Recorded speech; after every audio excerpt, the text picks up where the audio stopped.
उसका हमने विवरण सुना। उसका थोड़ा मैं रिकैप्चुलेट कर देता हूँ। श्रील विश्वनाथ चक्रवर्ती ठाकुर बोल रहे हैं कि भगवान किस प्रकार से वहाँ पे क्रीड़ा कर रहे हैं, इसका वर्णन हमारे आचार्यों के द्वारा हम पढ़ेंगे अभी।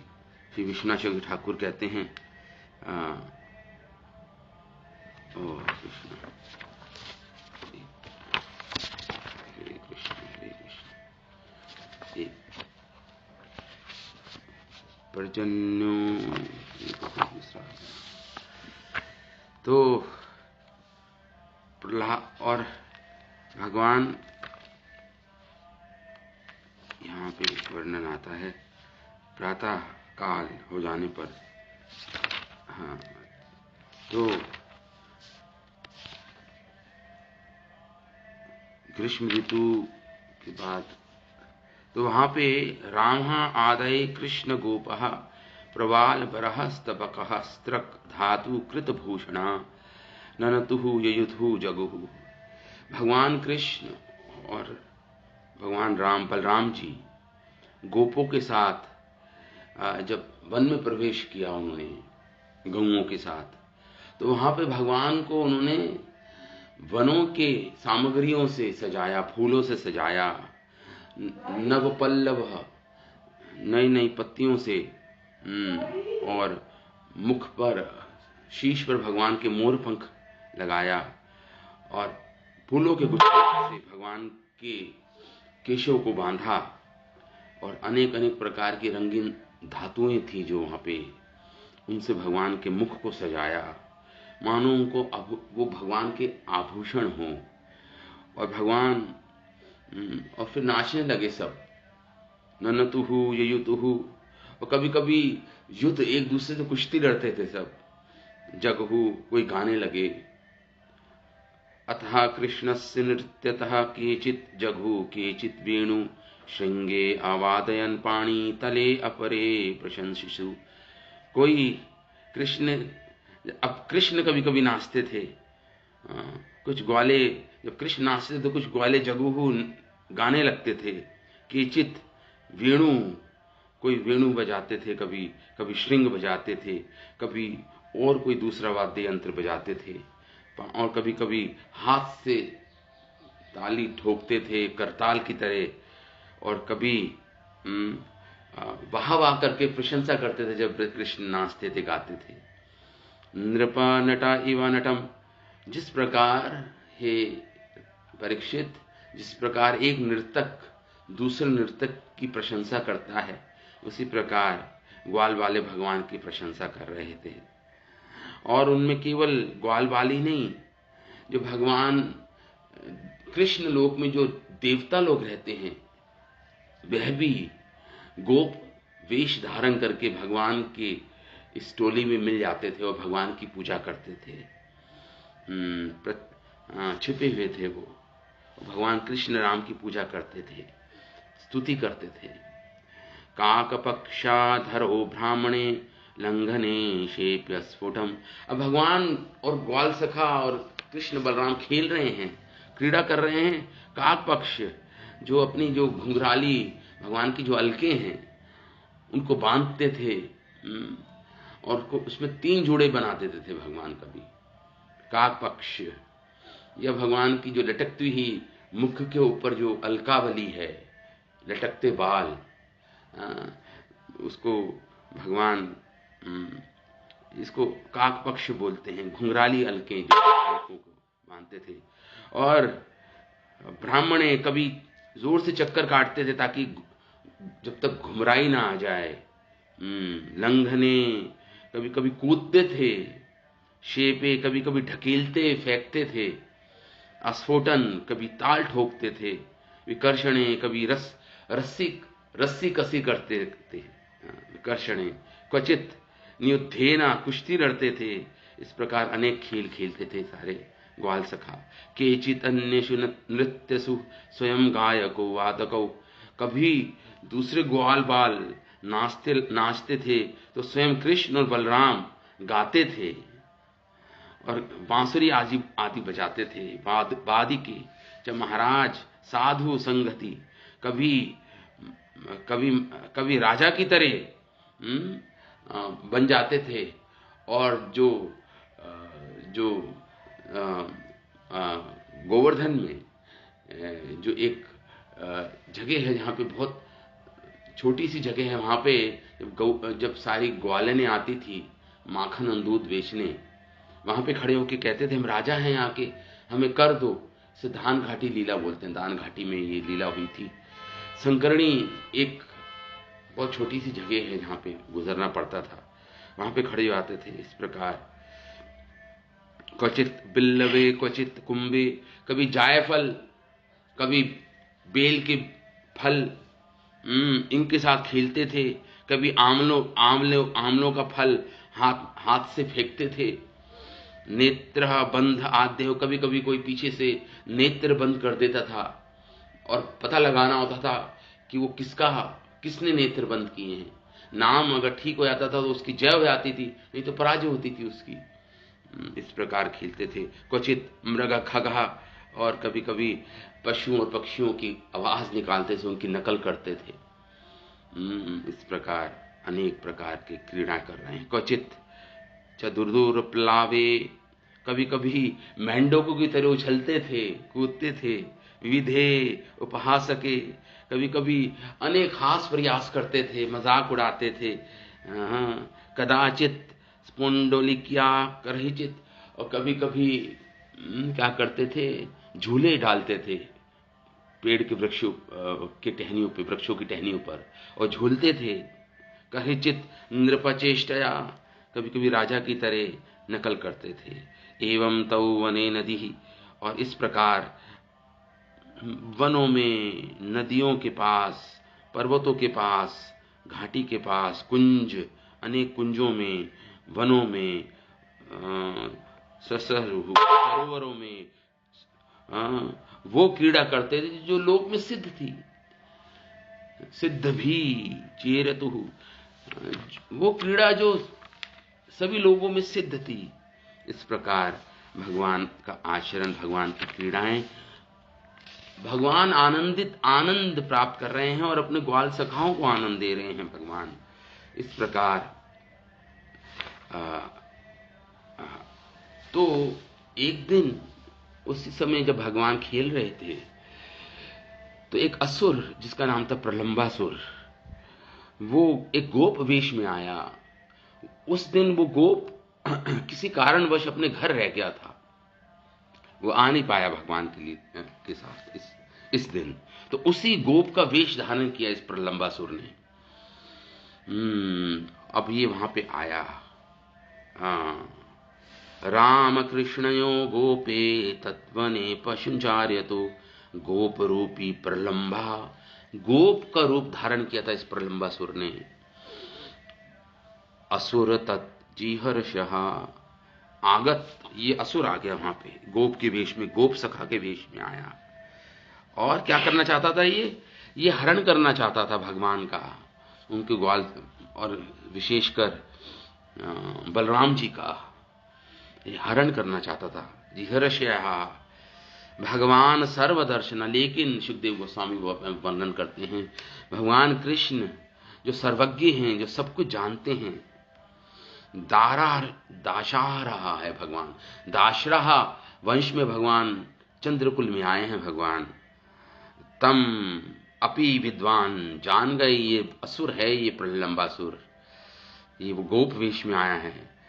तत्सख्यम अनुमोदत, लेकिन भगवान ने माना कि ठीक है, सखा तो जैसे भी आया है सखा रूप में आया है, तो अनुमोदत, भगवान ने स्वीकार कर लिया उसको सखा के रूप में। लेकिन अब चिंतन कर रहे हैं कि इसका कैसे वध किया जाए। वधम विचिंतन, विचार करने लगे भगवान कि कैसे इसका वध किया जाए इस प्रलंबासुर का। तब विहारवित कृष्ण, और उसके बाद भगवान जो विहारवित हैं, विहारवित मतलब सारे प्रकार के खेलों को जो जानते हैं, जो महारत जिन्हों को हासिल है कि सारे प्रकारों के सब प्रकार के खेलों को भगवान जानते हैं, क्रीड़ाओं को जानते हैं। हरे कृष्ण। जस्ट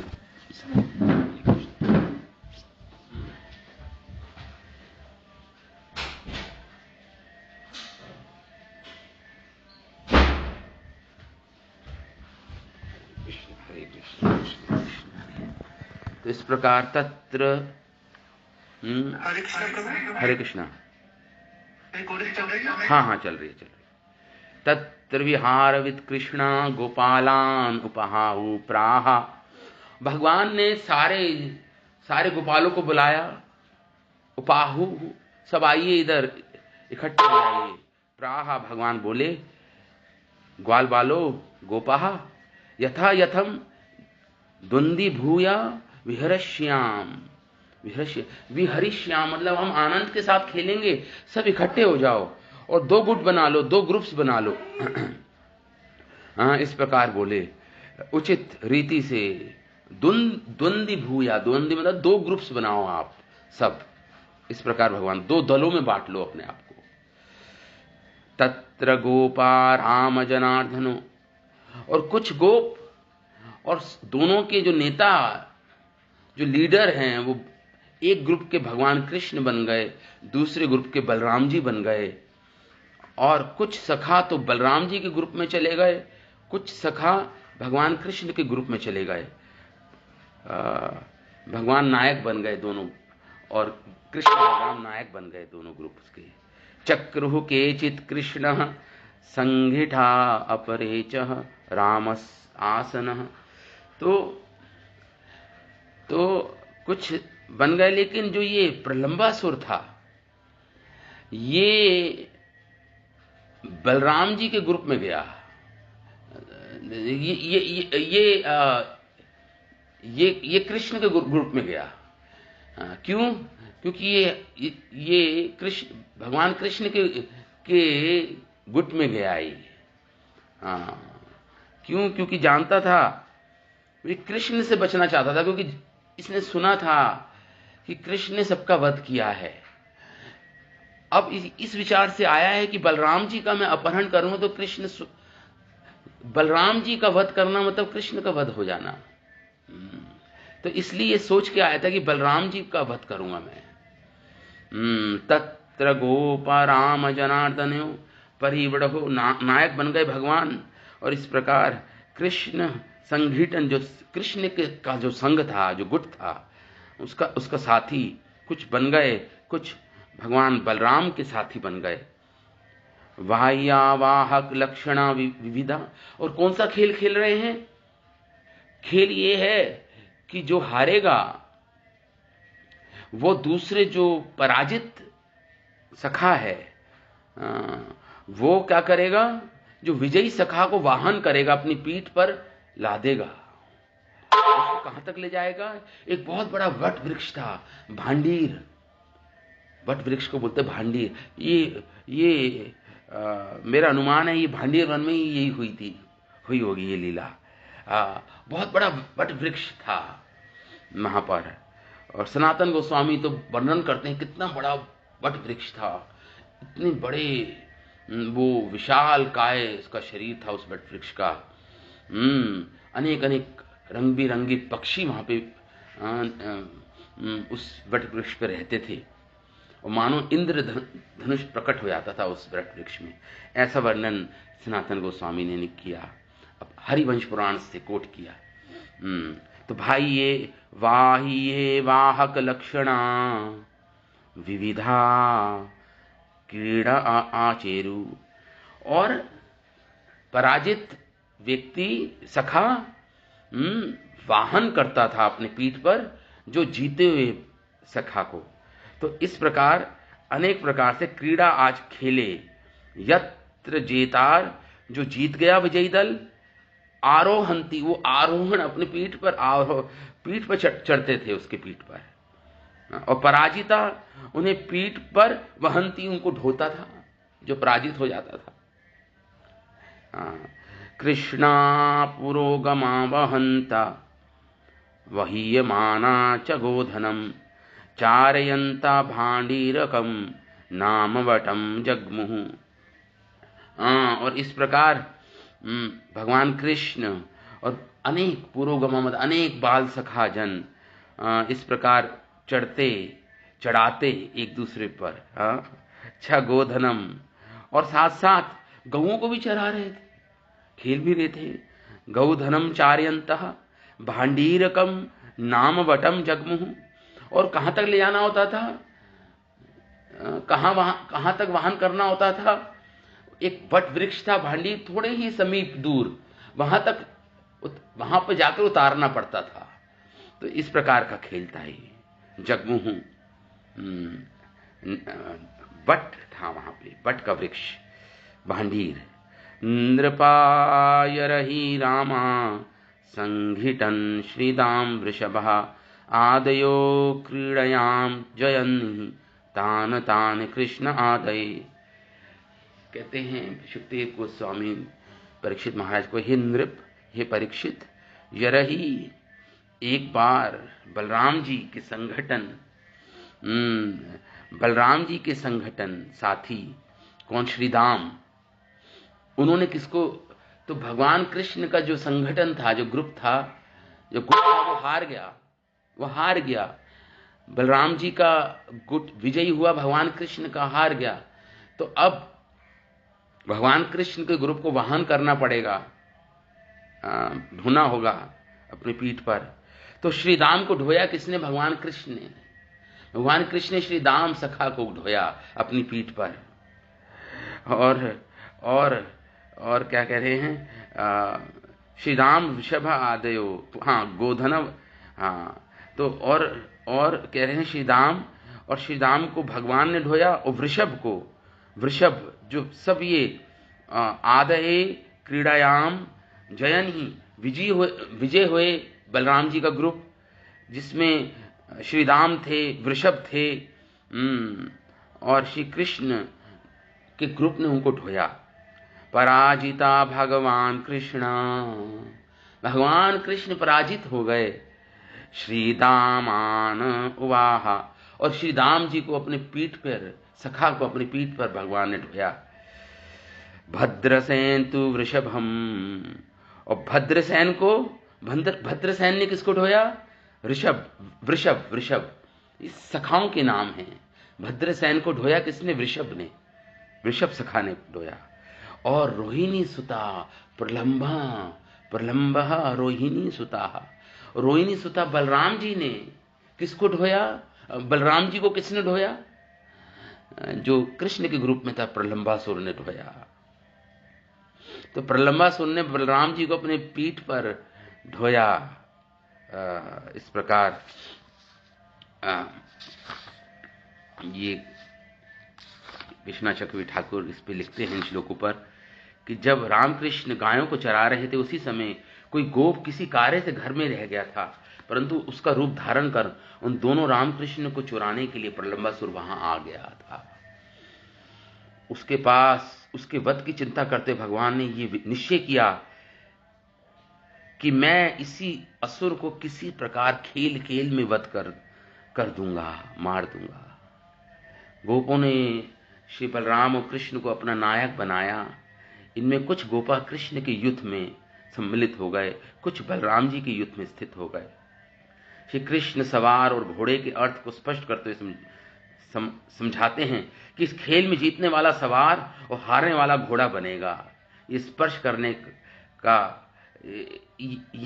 करने का छिया छी का खेल था, जिसमें श्री बलराम के युद्ध के मध्य का कोई सखा श्री कृष्ण के युद्ध के किसी भी सखा को यदि छू ले तो बलराम जी के सभी सखा पराजित हो जाएंगे, वह अपनी जोड़ीदार को वहन करेंगे। इस प्रकार कृष्ण के संग के सखा जीत जाते, कृष्ण के संग के सखाओं को बलराम जी के संग के सखा वहन करेंगे। और इस प्रकार कभी कोई जीत रहा था, कभी कोई। आंख मिचोनी लीला में यह नियम पालन किया जाएगा।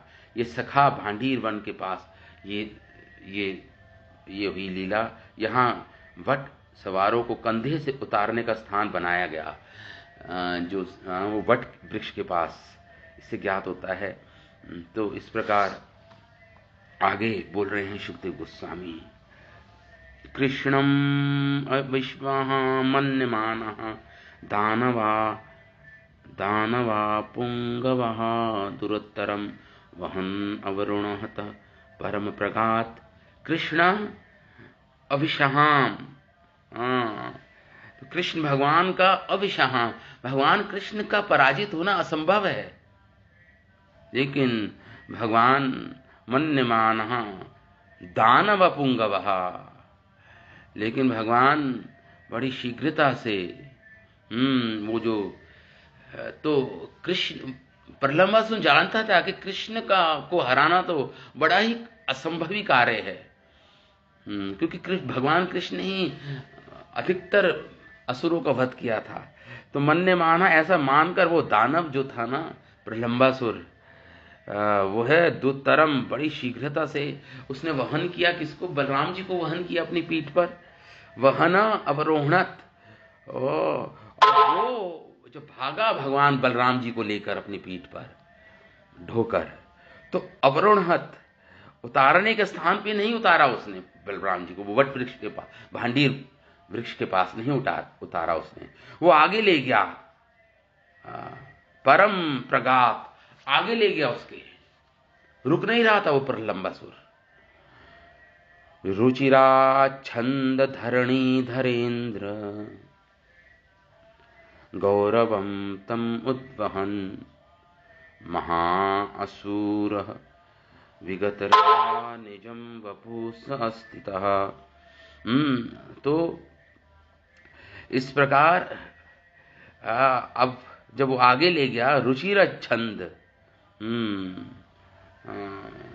क्या बलराम जी जो थे धरणी धरेन्द्र, वो आकाश मार्ग ऊपर आकाश की ओर ले जा रहा था बलराम जी को। अब बलराम जी जो अपने बल को भूल गए थे, ऐश्वर्य भाव से रहित थे बलराम जी। उस समय तो ग्वाल सखा का भाव था उनका। अब वो ले जा रहा था बड़े वेग के साथ। बलराम जी ने क्या किया? गौरवम तम उद्वहन, तो बलराम जी ने सुमेरु पर्वत की तरह अपने वजन को बढ़ाना शुरू किया। इतना वजन बढ़ा दिया मानो सुमेरु पर्वत, धरणी धरेंद्र मतलब धरणीधर इंद्र, मतलब पर्वतों का राजा सुमेरु पर्वत, वैसा भगवान ने अपना बोझ बढ़ा लिया, अपना वजन बढ़ा लिया, समान बोझ वाले। गौरवम तम उद्वहन महाअसुर विगत रहे, और जो वो इस इतने बड़े बोझ के कारण वो जो प्रलंबासुर था उसकी गति धीमी पड़ गई। विगति ही रहा, उसकी गति धीमी पड़ गई। और लेकर निजम वपुहु स आस्थिता पुरतः परिच्छद इव तडित द्युमान अम्बुदः उडुपति रात बबहु। कह रहे हैं तो महाअसुर जो भगवान बलराम जी जब देखा कि वो उनको कृष्ण से अलग कर रहा है, अपहरण करना चाह रहा है, जब समझ गए बात बलराम जी, रुचि, और उन्होंने उनका वजन बढ़ाया। कैसे? किस तरह? सुमेरु पर्वत की तरह वजन कर दिया उन्होंने अपना। तमह वपुहु क्या विगत राय निजम, अपना धारण किया। और जैसे ही बलराम जी ने इतना वजन कर लिया जैसे कोई सुमेरु पर्वत का वजन होता है, तो वो अपने असली वेश में आ गया। देखिए, एक असुर की जो शक्ति होती है भगवान की शक्ति के सामने तो तुच्छ ही है, और भगवान की शक्ति के सामने असुर अपनी असली रूप में प्रकट हो गया। वो प्रलंबासुर कैसा था वो असुर? पुरट परिच्छद, सोने के आभूषणों से बाजूबंद, कड़े, पांव में कड़े उसने पहन रखे थे, और काले रंग का था, जैसे काला बादल हो, तो बादल की तरह प्रतीत हो रहा था। और उसमें जो बिजली क्रुंध रही थी बादलों में, वो मानो उसके आभूषण चमक रहे थे। उसके घुंघराले बाल बिखरे हुए थे, लाल लाल घुंघराले बाल। उसकी नेत्रों से मानो अग्नि प्रकट हो रही हो, और उसकी दाढ़ें मानो उसके भ्रुकुटी तक, भुएं तक जा रही हों। ऐसे भयानक दांत उसके। असली रूप में आ गया प्रलंबासुर। विक्रमे निजम वपुः स अस्थिता पुरट। पुरट मतलब सोने के गहने पहन रखे थे। ऐसा लग रहा था मान लो बिजली से युक्त वो बादल, अम्बुद मतलब बादल, काला बादल हो वो, ये प्रलंबासुर। लेकिन कह रहे हैं उडुपति रात बभौ, और उसकी पीठ पर बलराम जी थे जो गौर सुंदर हैं, जो गौर वर्ण के हैं, गौर वर्ण के हैं। वो ऐसे लग रहे थे मानो चंद्रमा को अपनी पीठ पर ढोया हो, जैसे कोई चंद्र गौर सुंदर बलराम जी इस प्रकार लग रहे थे मानो उडुपति। उडु मतलब होता तारे, तारों का पति कौन है? चंद्रमा। तो उडुपति रात मतलब ऐसे प्रतीत हो रहे थे बलराम जी जैसे मानो चंद्रमा को ढोरा हो काला बादल।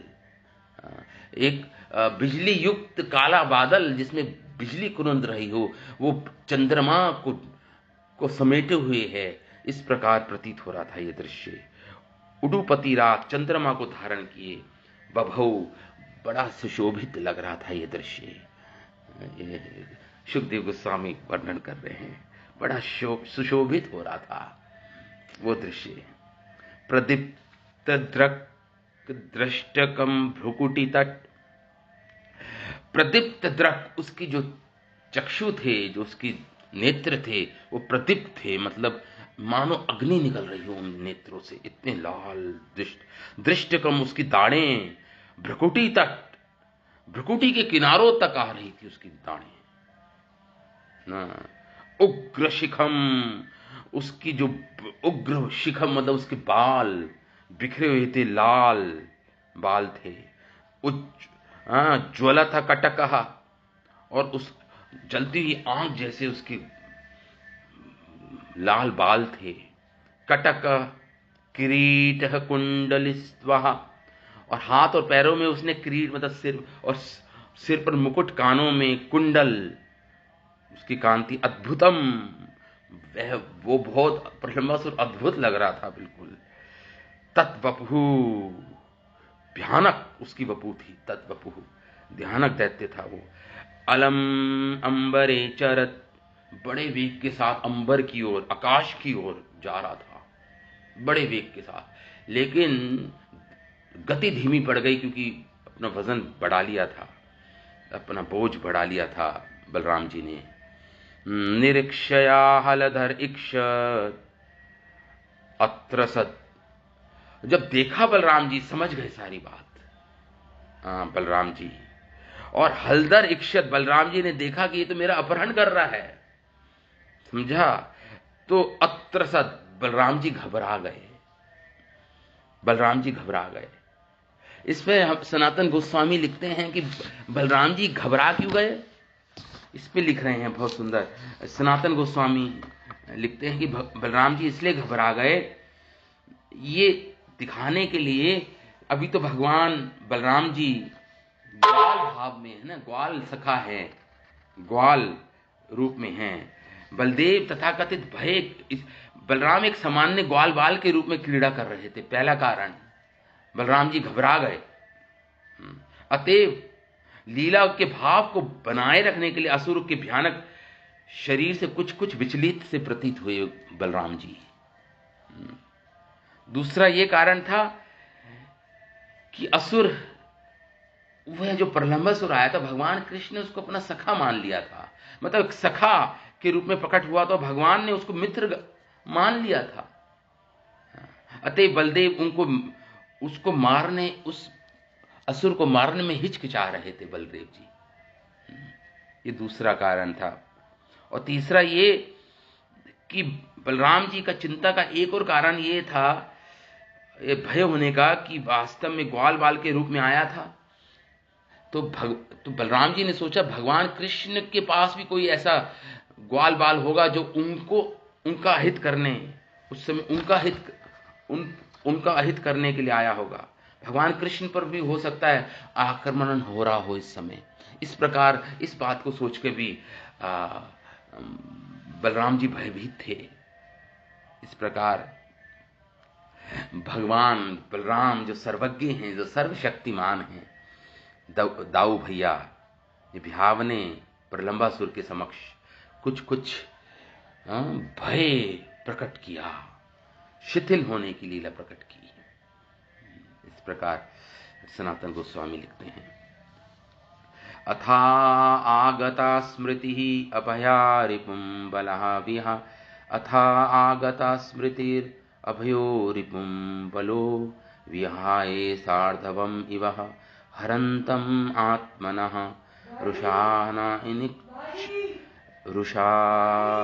रुषा अनहत् शिरसि दृढ़ेन मुष्ठिना सुर अधिपा गिरिम इवा व्रजारहमसः। अतः आगम स्मृति, आगम स्मृति मतलब बलराम जी को स्मृति भाई, अपना तो अभी ऐश्वर्य भूल गए थे, लेकिन भगवान की योग माया, भगवान कृष्ण अपनी योग माया शक्ति से उनको क्या किया, बलराम जी का ऐश्वर्य उनको भुला दिया था। इससे बलराम जी को ले गया था वो प्रलंबासुर, लेकिन अब भगवान ने स्मृति वापस दिलवा दी बलराम जी को।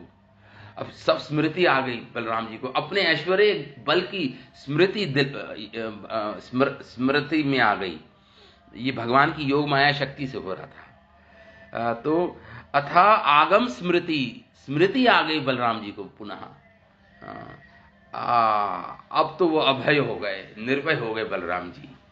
जब स्मृति आ गई, भगवान ने अपने योग माया शक्ति से स्मृति दिलवा दी बलराम जी को, तो अब अभय हो गए। रिपुं अपनी शत्रु बलहा विहाय, बलराम ने देखा विहाय भगवान कि ये मुझे कृष्ण से अलग कर रहा है, कृष्ण से विहाय मतलब कृष्ण से अलग कर रहा है, कृष्ण की इसे तो सार्थम यह निस्संदेह हरंतम, ये हरण कर रहा है मुझे, और कृष्ण से मुझे बिछड़ना पड़ रहा है इसके कारण, असुर के कारण। तो इस प्रकार विफल हो गए बलराम जी, और आत्मनः रुषा, क्रोधित हो गए इस बात को सोच, इस असुर पे क्रोधित हो गए बलराम जी। रुषा कि मुझे कृष्ण से अलग कर रहा है ये असुर। तो क्या किया, आत्मनः रुषः अनहत, और अनहत प्रहार किया जोर से अपनी मुष्टि से। अहर शिरसी दृढ़ मुष्टिना, बड़े कठोर मुष्टि से उस असुर प्रलंबासुर के सिर पर बलराम जी ने प्रहार किया। सुर अधिपः गिरिम इव व्रज रमहसः, जिस प्रकार इंद्र अपने वज्र का प्रहार करता था पहाड़, पहले पहाड़ जो पहले पर्वत थे ना उनके पंख होते थे, ऐसा पुराणों में वर्णन है, और इंद्र ने अपने वज्र के द्वारा उनके पंख काट दिए थे। वज्र जो इंद्र का हथियार शस्त्र है। तो इंद्र ने, जैसे मान लो इंद्र उस पर्वत पर प्रहार कर रहा हो वज्र का, उसी प्रकार बलराम जी ने अपनी मुष्टि से उसके सिर पर प्रहार किया जोर से, प्रलंबासुर के सिर पर, के ऊपर। दृढ़ेन मुष्टिनः सुर अधिपः, जिस प्रकार सुर अधिपः मतलब इंद्र जो सुर का अधिपति है देवताओं का, इंद्र जिस प्रकार गिरिमिवा पर्वतों पर प्रहार करके उनको वज्र का प्रहार वो करता था, वज्र का प्रहार करता था। आगे बोल रहे हैं, स आहता सपति विशीर्ण मस्तको मुखाद्भवन रुधिर अपस्मृत्यो असुराः महारवं वयसुरपतत् समीरयन् गीर्यथा मघवत् आयुधा हता। स आहत हो गया, स आहत, उस पर जब आक्रमण किया बलराम जी ने, सपदी विशीर्ण मस्तको, उसके मस्तक के टुकड़े टुकड़े हो गए, प्रलंबासुर के मस्तक के सिर के टुकड़े तो विशीर्ण मस्तक हो, अनेक टुकड़े हो गए उसके सिर के, प्रलंबासुर के सिर के। मुखान वमम, और मुख से खून की उल्टी हो गई उसको। मुखाद वमन, रुधिर मतलब रक्त की उल्टी हुई उसको। अपस्मृतो असुरहा, और बेहोश हो गया, जैसे अस्मृतो मतलब उसकी स्मृति चली गई, मतलब बेहोश हो गया, मूर्छित हो गया वो असुर, वो असुर प्रलंबासुर। महारवम, और जोर से ध्वनि करता हुआ, शब्द करता हुआ असुर व्यसुर पतत, पृथ्वी पर गिर पड़ा वो, पृथ्वी पर गिर पड़ा वो प्रलंबासुर। और लिखा है यहां पे बड़ी जोर से शब्द आवाज करता हुआ वो निर्जीव होकर गिर पड़ा पृथ्वी पर।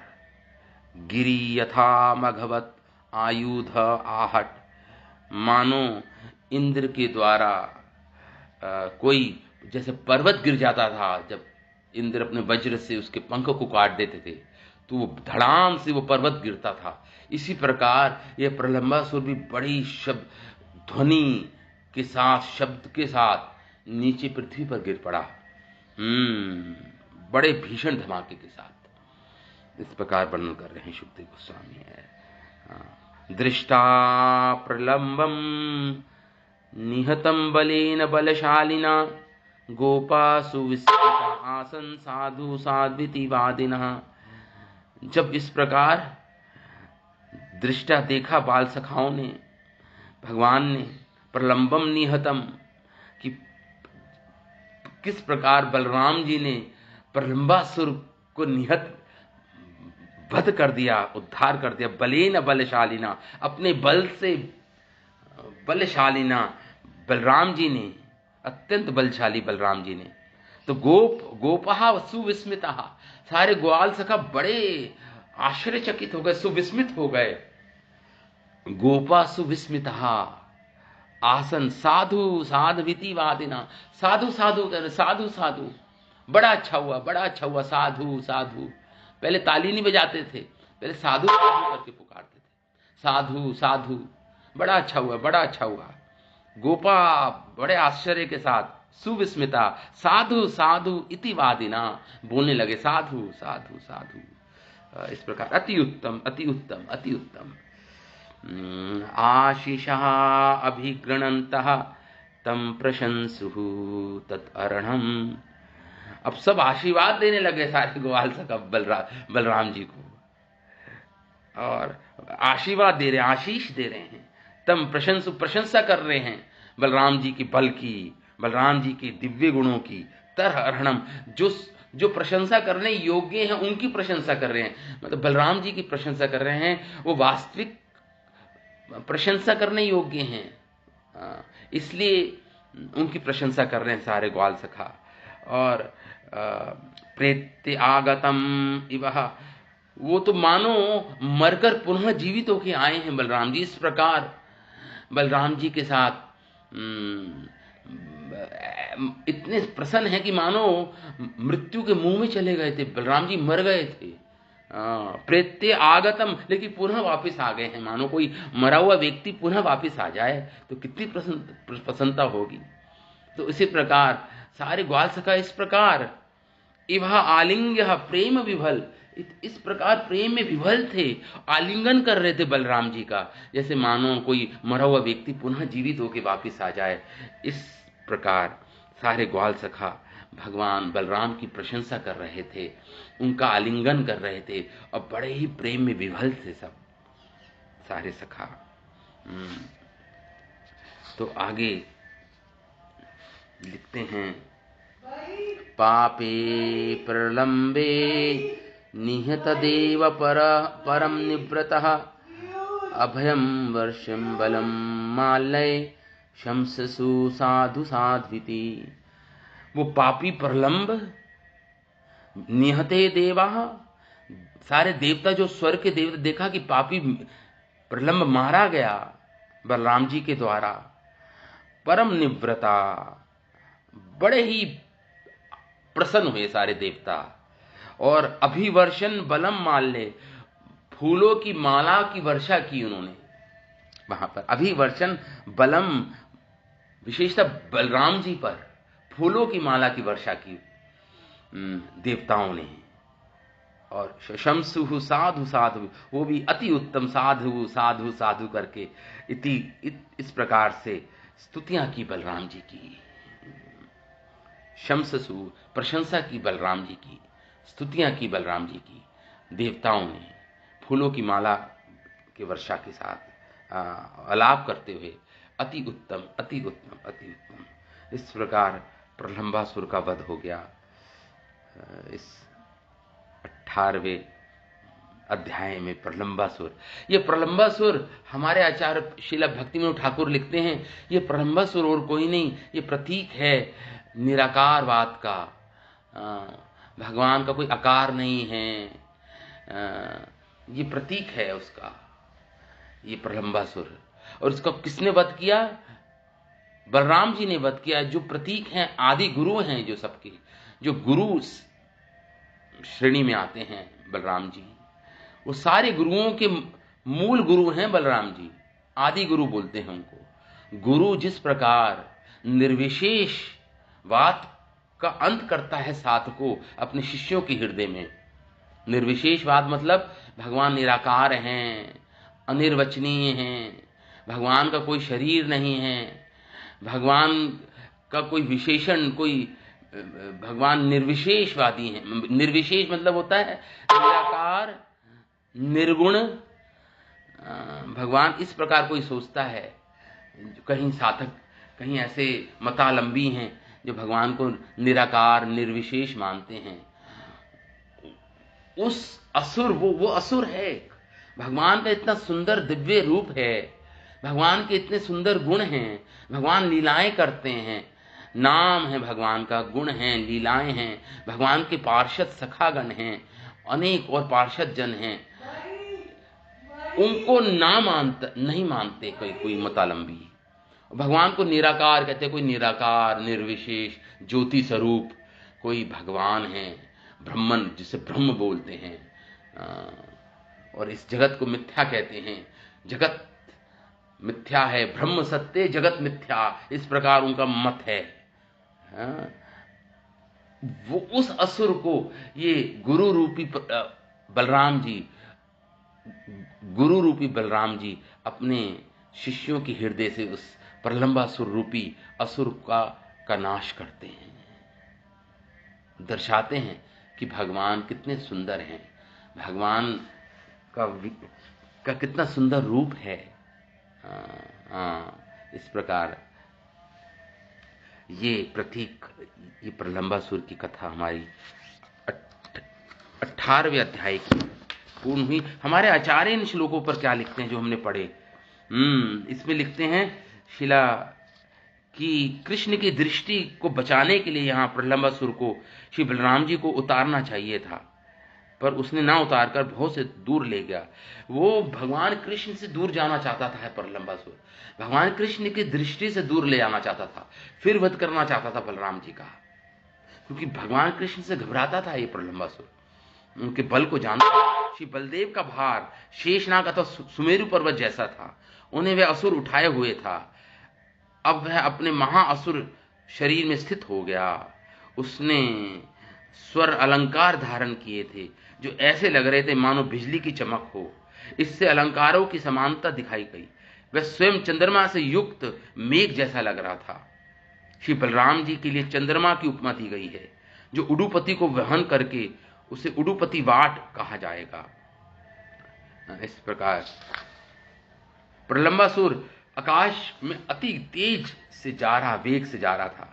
उसके शरीर में उसकी आंखें अतिशय चमक रही थी, उसकी दाढ़ें उसकी भौं से लग रही थी, उसके नेत्रों की चमक से भौं चमक रही थी, दाढ़ें ऊंची थी, उसके शरीर की ऐसी विशेषता थी, उसके केश जलती हुई अग्नि की शिखा के समान थे। तो इस प्रकार, परंतु जब उन्होंने अपने स्वरूप की याद आई, बलराम जी तो पहले डर गए, तो जब उनको अपने स्वरूप की याद आई तो वे निर्भय हो गए और अपने साथी गोप समूह का त्याग कर उन्होंने अपने अरण वाले शत्रु को मार डाला। तो इस प्रकार तो वज्र जैसे वेग वाले मुक्के से प्रहार किया उसके सिर पर।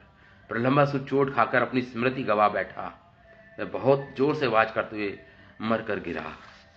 इस प्रकार हमारे जीव गोस्वामी क्या लिख रहे हैं, यदि कोई प्रश्न करे, जीव गोस्वामी लिख रहे हैं अपने इन श्लोकों पर वैष्णव तोषणी टीका पे, यदि कोई प्रश्न करे कि प्रलंबासुर ने अपने मुख्य शत्रु कृष्ण को हरण करने का प्रयास क्यों नहीं किया, तो उत्तर है अवश्यम। वह कृष्ण को अपराजय मान रहा था कि कृष्ण अवश्यम है, मतलब श्लोक में शब्द आता है, मतलब कृष्ण को कोई पराजित नहीं कर सकता, अपराजित हैं कृष्ण, अपराजित हैं कृष्ण। कृष्ण ने इस प्रकार प्रलंबासुर को बलराम जी के द्वारा मारने का विचार किया था भगवान ने स्वयं, अथा उन्होंने प्रलंबासुर के आगे बलराम जी के तेज को तो छिपा लिया था। प्रलंबासुर के सामने भगवान कृष्ण ने बलराम जी के तेज को छिपा लिया, अथवा तेज आविष्कृत कर दिया, मतलब आवृत कर दिया, ढक लिया बलराम जी के तेज को। भगवान की योग माया शक्ति ने ऐसा किया था। अतएव वह असुर कृष्ण के पक्ष में घुसकर बलराम जी को उठाकर आकाश मार्ग से ले जा रहा था। तो वो दानवों में श्रेष्ठ था प्रलंबासुर, बड़ा बलवान था। आज के खेल में भांडीर वट को सवारी को उतारने की दहाई में तो एक चबूतरा बनाया गया था, वहां पे चबूतरा था वट वृक्ष के पास, जहां पे उतारना होता था। हाँ, इसका वर्णन श्री विष्णु पुराण में इस प्रकार दिया गया है। विष्णु पुराण को कोट कर रहे हैं श्रील जीव गोस्वामी। विष्णु पुराण में भी दे रखा है कि वे सखागण एक दूसरे को वहन करते हुए भांडीर वट के तने पर आकर फिर लौट जाते थे। वे लोग पहले खेल से पराजित हुए थे, इनमें वे दानव भी था। वे बलदेव जी को शीघ्र उठाकर चला, परंतु भांडीर वट पर नहीं रुका और आगे की ओर चलता गया, जैसे कोई बादल चंद्रमा से युक्त हो, इस प्रकार प्रतीत हो रहा था। बलराम जी का भार पर्वतों के राजा सुमेरु से भी अधिक था। सीमा का अतिक्रमण हो जाने पर हंसकर फिर आश्चर्य प्रकट कर और फिर क्रमशः शंका कर बलराम जी ने क्रमशः अपने अतिशय भार को प्रकट किया और सुशोभित हुए। उन बलदेव को ऊंचे कंधे पर धारण किए हुए वह महासुर अब मंद गति होकर अपने वास्तविक असुर रूप में स्थित हो गया। निज असुर स्वरूप में स्थित होने का कारण उसका महाअसुर होना ही था, जैसा कि श्री विष्णु पुराण में कहा गया है। उस दानव उत्तम वो प्रलंबासुर ने रोहिणी नंदन बलदेव के भार को सहन ना कर पाने के कारण अपने शरीर को बढ़ा लिया, जैसे वर्षा ऋतु में कोई बादल बढ़ जाता है। उसने भी अपने शरीर को बढ़ाया था प्रलंबासुर ने, लेकिन फिर भी भगवान का बोझ वहन नहीं कर पाया। वो भगवान तो सुमेरु पर्वत जितने भारी हो गए, जैसा कि पूर्व में कहा गया है। अब बलराम जी तो बाल क्रीड़ा के आवेश में हैं, तो इसलिए कुछ डरे प्रलंबासुर से। इसके बाद विष्णु पुराण में उनसे श्री कृष्ण ने जब ये वचन कहे, अब विष्णु पुराण में ये कथन आता है कि भगवान कृष्ण ने वचन कहे बलराम जी से, हे सर्वात्मा, हे दाऊ जी, आप तो सभी के गुह्य रूप में रहने वाले अंतर्यामी एवं जीवों की गुह्य में गुह्य आत्मा हो आप। गुहा मतलब होता है गुफा। बलराम जी भी तो हृदय में रहते हैं सबके, पर विष्णु रूप में, भगवान परमात्मा रूप में सबके अंतर्यामी हैं बलराम जी भी। तो आप तो मानो भगवान कृष्ण, ये विष्णु पुराण में से कोट कर रहे हैं जीव गोस्वामी। वो बोल रहे हैं हे सर्वात्मा, भगवान कृष्ण बोले बलराम जी से, हे दाऊ जी, आप तो सभी में गुह्य रूप से, गुह्य मतलब छुपे हुए रहने वाले, अंतर्यामी एवं जीवों की गुह्य में भी गुह्य आत्मा है, जीवों की हृदय में भी छिपी हुई आत्मा की भी आत्मा है। आपके द्वारा मनुष्य जैसा ये भय का भाव क्यों स्वीकार किया? आप क्यों भयभीत हो रहे हो? मानो भगवान कृष्ण कह रहे हो, ये विष्णु पुराण में आता है बलराम जी से कि आप क्यों भय हो रहे हो साधारण मनुष्यों की तरह। इन वचनों को सुनकर बलदेव जी को तुरंत ही अपने परमेश्वर रूप की स्मृति आ गई। मेरे अवतार का प्रयोजन दैत्यों का वध करना है, ये स्मृति आ गई उनको। ये श्लोक ही इस प्रकार का है कि बलराम जी को स्मृति आ गई। पहले ही श्लोक ये था, विहाय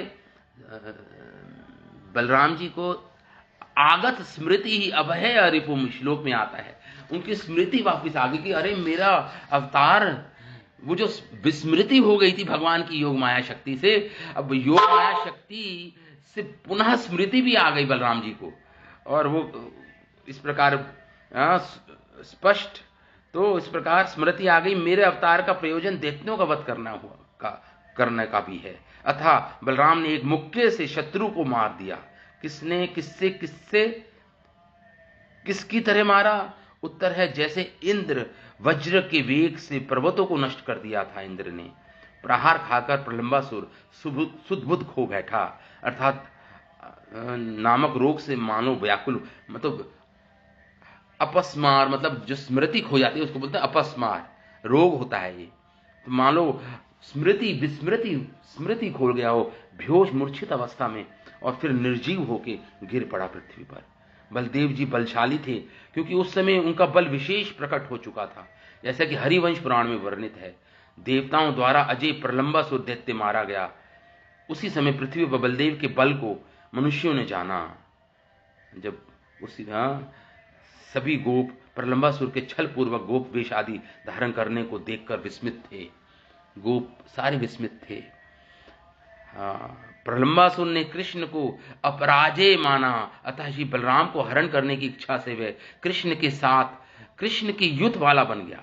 अब कृष्ण के साथ श्री राम को कंधे पर वहन करते, जहां उन्हें उतारा जाएगा उस मर्यादा से परे चला गया, जहां भार को उतारा जाए। वह महासुर प्रौढ़ बलवान होने के कारण उन बलराम जी को वहन करते हुए ढाई से, मतलब जहां उतरना था वहां से आगे निकल गया। परंतु जब बलराम ने सुमेरु पर्वत के समान अपने भार को प्रकाशित किया, तो दैत्य का वास्तविक रूप प्रकट हो गया। स्वयं को सीमा से अतिरिक्त स्थल पर ले जाते हुए देखकर बलराम जी को विस्मय हुआ। उन्होंने जब अपने भार को और अधिक प्रकट किया, तब उसे सहन करने में वह असुर अपना वेग गवा बैठा, और तभी श्री बलदेव के शरीर की तुलना में अपने पराक्रम को अधिक विचार कर वह अपने असुर रूप में स्थित हो गया। वह असुर स्वर्ण अलंकार युक्त था, जिनमें वह बिजली की चमक से युक्त बादल जैसा दिख रहा था। बादल ने मानो चंद्रमा को धारण कर लिया हो। तो बलराम जी को यहां पर प्रलंबासुर की समानता बादल है, और स्वर्ण आभूषण तुलना बिजली से की गई है, और बलराम जी की समानता चंद्रमा से की गई है। उस प्रलंबासुर के नेत्र अति वेग के कारण चमक रहे थे। उसकी ऊंची दाढ़ें ब्रोहों को भ्रुकुटी को छू रही थी। उसके ऐसे भारी भरकम शरीर को देखकर हलधर जी कुछ डर गए। साक्षात परमात्मा होने पर भी श्री बलराम जी का भय होना इसलिए संभव हुआ क्योंकि कृष्ण ने ही अपनी योग माया से बलराम जी के परमात्मा तत्व ज्ञान को आवरण कर लिया था भगवान ने। हरे कृष्ण। अच्छा, हो गया समय? तो बस खत्म हो गया। उसके बाद इतना बढ़ने दो कि मेरे भाई बलदेव का शरीर चंद्रमा उपस्थित हो। भगवान ने सोचा भी, इसी कारण कृष्ण ने बलदेव जी के ऐश्वर्य के ज्ञान का आवरण कर लिया।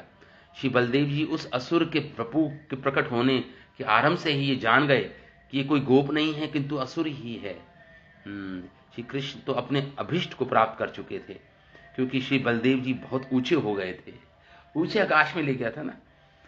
तब बड़े भाई नरलीला में कुछ डरे, तब उन कृष्ण ने बलदेव को सहसा ऐश्वर्य ज्ञान अर्पित कर दिया। इसी आशय से सुखदेव गोस्वामी कहते हैं, आगत स्मृति विष्णु पुराण में भी कहा गया है कि कृष्ण श्री बलदेव जी से कहते हैं, आप मनुष्य जैसे भय भाव को क्यों धारण किए हो? आप तो सबसे व्याप्त हो, सर्वात्मा हो, जीवात्मा की भी आत्मा हो। इस प्रकार कृष्ण के वचनों को सुनकर जिन बलदेव को अपना ऐश्वर्य का ज्ञान हो गया था, उन्होंने उस शत्रु को पहचान लिया। ये मेरे श्री कृष्ण संग रूपी धन को चुराने के लिए आकाश मार्ग में ले आ रहा है। मेरा धन चुरा रहा है, ये चुरा के ले आ रहा है। और बलराम जी का क्या धन है? कृष्ण का संग। भगवान कृष्ण का संग ही बलराम जी का परम धन है। तो मानो बलराम जी को लगा ये मेरे धन को चुरा के भाग रहा है, और मेरा धन क्या है? भगवान कृष्ण के साथ रहना, उनका संग प्राप्त करना। तो इस प्रकार ये मेरे कृष्ण संग रूपी धन को चुराने के लिए आकाश में आ गया है। अतः उन्होंने एक मुक्के से शत्रु को मार दिया। किसकी तरह? किस साधन से? किसको मारा? तो उत्तर है जैसे इंद्र ने वज्र के वेग से पहाड़ों को पराजित कर दिया था। चोट खाने पर उस असुर की स्मृति समाप्त हो गई, अपस्मृतः, अर्थात वह अपस्मार नामक व्याधि से युक्त हो गया। मतलब व्याधि मतलब बीमारी से युक्त, जिसमें स्मृति खो जाती है। तथा तीव्र स्वर करता हुआ मरकर गिर गया पृथ्वी पर। तो इस प्रकार ये कथा हमारी समाप्त हुई प्रलंबासुर की वध की, उद्धार की। तो कल हम अध्याय पढ़ेंगे एकोन विषय अध्याय, मतलब 19th चैप्टर, गोपों की दावानल से रक्षा। एक दावानल तो पहले आई थी जिस दिन कालिया नाग का वध किया था, भगवान ने उद्धार किया था, कालिया नाग का उद्धार किया था और का दलन किया था। और अब एक और दावाग्नि उत्पन्न होगी जंगल में, उससे भी भगवान ही रक्षा करेंगे, गोप सखाओं की, गौओं की। ये कल इसका पठन किया जाएगा। ठीक है, अभी हम विराम देते हैं श्रीमद् भागवत महापुराण की कथा को। श्रीमद् भागवत महापुराण की जय। श्रील वेद व्यास मुनि की जय। श्री सुखदेव गोस्वामी की जय। श्रील प्रभुपाद की जय। प्रेमानंद।